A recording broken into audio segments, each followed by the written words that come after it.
নমস্কার বন্ধুরা, আজকে নিয়ে আসলাম অন্যরকম স্বাদের ভালো লাগা একটা মিষ্টি কুমড়ার ঘন্ট।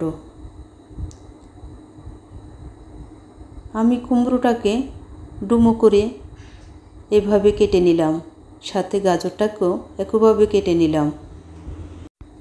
আমি একটা হাঁড়িতে জল গরম করে ওই জলের মধ্যে একটু হলুদ, লবণ, সাদা তেল দিয়ে তারপর ফুটে আসলে কেটে রাখা সবজিটা দিয়ে দিলাম। 30 সেকেন্ডের মতো ভাপানো হয়ে গেলে তারপর একটা চালনিতে জল ঝরানোর জন্য সবজিগুলো ঢেলে দিলাম। যখন জল ঝরিয়ে যায় তারপর ঠান্ডা জলে ভালোভাবে সবজিগুলোকে ধুয়ে নেব। আমি ভিজিয়ে রাখা ডালে একে একে পেঁয়াজ কুচি, সাথে রসুন ফালি করা, কাঁচামরিচ ফালি করা,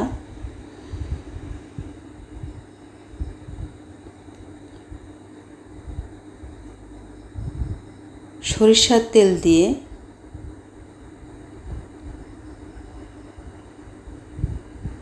একটু লবণ, হলুদের গুঁড়া, মরিচের গুঁড়া দিয়ে ভালোভাবে মেখে নেব। মেখে নেওয়ার পর 2 মিনিট রেস্টে রেখে ওর মধ্যে এক টুকরো দারুচিনি, 2-3টা এলাচ, কুচি করা আদা দিয়ে আবারও ভালো করে মেখে নিলাম। একটু বলে রাখি বন্ধুরা, আমি ডালকে আধা ঘন্টা ভিজিয়ে রেখেছিলাম। কড়াইতে তেল গরম হয়ে আসলে শুকনো লঙ্কা তেলে দিয়ে একটু নেড়ে চেড়ে জিরা ফোড়ন, তেজপাতা দিয়ে একটু আদা কুচি দিলাম।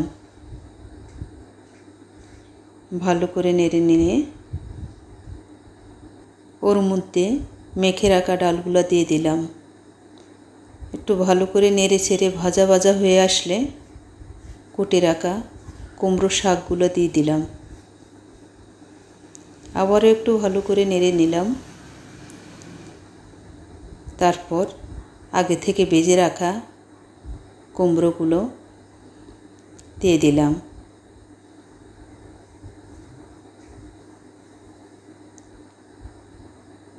আবারও একটু ভালো করে নেড়ে ছেড়ে সবজি বাফানো জলটা দিলাম।